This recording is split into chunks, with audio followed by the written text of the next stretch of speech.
வகுப்புகளுக்கான தேர்வு முடிவுகள்.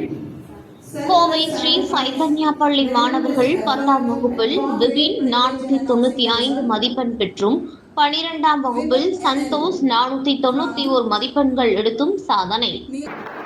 கோவை நீலாம்பூரில் உள்ள ஸ்ரீ சைதன்யா டெக்னோ பள்ளி மாணவர்கள் சிபிஎஸ்இ 10 மற்றும் 12ஆம் வகுப்புகளில் சிறந்த மதிப்பெண்களை பெற்று சாதனை படைத்துள்ளனர்.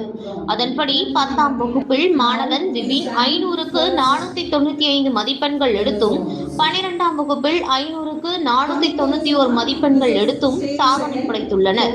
மேலும் 490, 480க்கு மேல் கிட்டத்தட்ட சுமார் 30க்கும் மேற்பட்ட மாணவர்கள் மதிப்பெண்கள் எடுத்துள்ளனர். இதனை பாராட்டும் வகையில் பள்ளி முதல்வர் மற்றும் ஆசிரியர்கள் சாதனை புரிந்த மாணவர்களுக்கு பூக்கொத்து கொடுத்தும் சான்றிதழ் வழங்கியும் அவர்களையும் அவர்கள் பெற்றோர்களையும் பாராட்டி முடிந்தனர். மேலும் அவர்களது அடுத்த கல்வி வாழ்க்கை சிறக்க பல்வேறு ஆலோசனைகளும் வழங்கினார்கள். இந்த நிகழ்வில் சக மாணவர்கள், ஆசிரியர்கள், பெற்றோர்கள் உட்பட பலர் கலந்து கொண்டனர்.